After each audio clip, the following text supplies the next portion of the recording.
ৰঙিয়াত দক্ষিণ পশ্চিম আঞ্চলিক ৰাস মহোৎসৱত জুবিন গাৰ্গলৈ শ্ৰদ্ধাঞ্জলি নিবেদনৰ ব্যতিক্ৰমী প্ৰয়াস ৫ নৱেম্বৰৰ পৰা ৭ দিনীয়া কাৰ্যসূচীৰে অনুষ্ঠিত হোৱা ২৭ সংখ্যক দক্ষিণ পশ্চিম ৰঙিয়া আঞ্চলিক ৰাস মহোৎসৱৰ যোৱা নিশা সফল সামৰণি পৰে। এইবেলি মহোৎসৱত মৰমৰ শিল্পী জুবিন গাৰ্গলৈ ব্যতিক্ৰমী ৰূপত শ্ৰদ্ধাঞ্জলি জ্ঞাপন কৰা হয়। বৰেণ্য শিল্পীগৰাকীৰ জীৱন কাহিনী আধাৰিত মূল প্ৰৱেশদ্বাৰৰ লগতে আকৰ্ষণীয় সাজ সজ্জা আৰু মৃন্ময় মূৰ্তিৰ সমাহাৰ আকৰ্ষণৰ কেন্দ্ৰবিন্দুলৈ পৰিণত হয় মহোৎসৱস্থলী। প্ৰতিদিনে বিভিন্ন স্থানৰ পৰা সমবেত হয় অগণন ভক্ত। মহোৎসৱ উপলক্ষে সমগ্ৰ অঞ্চলটো আধ্যাত্মিক ক্ষেত্ৰলৈ ৰূপান্তৰিত হয়। আমাৰ ২৭তম দক্ষিণ পশ্চিম ৰঙিয়া আঞ্চলিক ৰাস মহোৎসৱৰ আজি অন্ত পৰিব। যোৱা ৬ দিন আমি উলাহ মালহেৰে দুখৰ মাজতো আমি ৰাস উদযাপন কৰিছোঁ।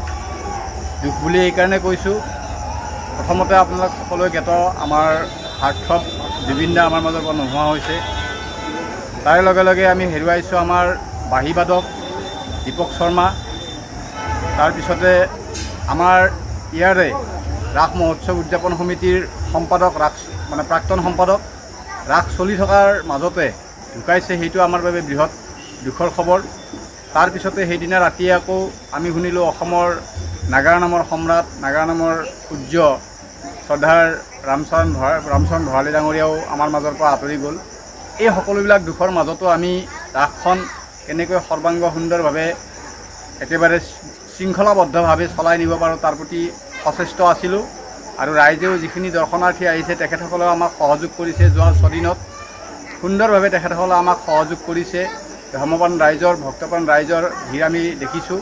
আমি এইবেলি ৰাস মহোৎসৱখনি আগতে কৈছোঁ যে জুবিনদাৰ প্ৰতি শ্ৰদ্ধাঞ্জলি জনাই সাংস্কৃতিক কাৰ্যসূচীৰ পৰা আমি সম্পূৰ্ণ বিৰত আছিলোঁ। যোৱা ৫ দিন আমি ৰাসৰ নামেৰে নাগাৰা নাম, দিহানাম, আয়তীৰ নাম, সংকীৰ্তন এইবিলাকেৰে সামৰণি মাৰিছোঁ। যোৱাকালি আমাৰ অসমৰ ভ্ৰাম্যমাণ নাট্য জগতৰ আগশাৰীৰ নাট্যদল ৰাজমুকুট থিয়েটাৰে প্ৰথম দৰ্শনী নাট কৰিছিলে।